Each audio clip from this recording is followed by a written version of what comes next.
സാറിന് ഞാൻ അടിക്കട്ടെ? അടിച്ചോ, നമ്മുടെ കഴിഞ്ഞ പോലത്തെ പ്രൊജക്ട് പോലെ ആവട്ടെ. സാറേ ഇൻക്രിമെന്റിന്റെ സമയത്തൊന്നും മനസ്സിലുണ്ടാവില്ലല്ലോ അല്ലേ? പക്ഷേ ഇതൊക്കെ കൊള്ളാം, പക്ഷേ ഞാൻ തരുന്ന ബാക്കി പണികളോടെയും എടുത്ത് കാണിക്കണം കേട്ടോ വൈശാഖ. സാറേ ഒരുപാട് സമയമായി, ഞാൻ ജോലി ചെയ്യട്ടെ. പണിയെടുക്കാനുള്ളതിന്റെ ഒരു തോര. കൊള്ളാം. ആ സാറേ ഗുഡ് മോർണിംഗ്. Good morning. സാറിന്ന് നേരത്തെ ആണല്ലോ. ഒന്നും പറയണ്ട സാറേ, എന്റെ ചേട്ടന്റെ ബർത്ത്ഡേ ആയിരുന്നു. അത് ശരി. 12 മണിക്ക് ആഘോഷത്തിലിട്ട് 6 മണിയായി തീർന്നു. പൊളി ആഘോഷമായിരുന്നല്ലേ? തകർത്തു. ഇപ്പൊ സമയം എന്തായി? 12. ഇപ്പോഴാണോ ഒരു ഓഫീസിൽ കയറി വരുന്നത്? ഇപ്പോഴാണോ? എടോ ഈ ഓഫീസിനൊരു പോളിസി ഒക്കെ ഇല്ലടോ. തനിക്ക് എത്രാമത്തെ എക്സ്ക്യൂസാണ് ഞാൻ തരുന്നത്? തനിക്ക് അല്പം ഒരു മാനാഭിമാനം ഇല്ലേ? എടോ ബർത്ത്ഡേ ഒക്കെ പാർട്ടി 12 മണിക്ക് മുമ്പ് തീർക്കാൻ നോക്കണം. അതായത് സ്ഥിരം പരിപാടിയുള്ളത്. സാറേ ഒരു സത്യം പറയട്ടെ, ഈ ഭൂമിയിൽ എനിക്ക് സ്വന്തം എന്ന് പറയാൻ എൻ്റെ ചേട്ടൻ മാത്രമേ ഉള്ളൂ.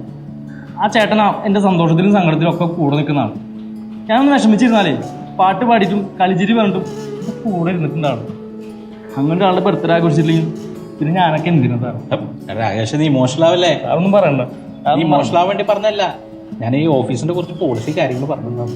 അപ്പൊ അത് നമ്മളിങ്ങനെ മെയിൻറ്റെയിൻ ചെയ്ത് പോകാൻ വേണ്ടി പറഞ്ഞു. നീ കൂടായേ ആകപ്പാടുള്ള കൂടെ പറഞ്ഞു. നീ പോയി ജോലി ചെയ്യും, എല്ലാം ശരിയാവും. പിന്നെ ഏട്ടനോട് എൻ്റെ വിശ്വസ് പറയാം, മറക്കട്ടെ. പറയാം സാറേ. Thank you sir. മോശമായി, വളരെ മോശം. എടാ നീ ഇതെവിടെയായിരുന്നാ? ഞാൻ പറയുന്നത് നീ കേട്ടതല്ലേ? എടാ നിന്റെ വീട്ടുകാരെ മുഴുവൻ എനിക്കറിയാം. ഇതേതാ ഞാനറിയാത്ത ചേട്ടൻ നിനക്ക്?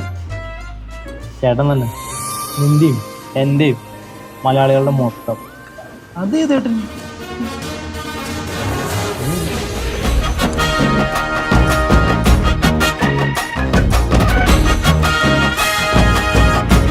ഏട്ടൻ, ലാലേട്ടൻ.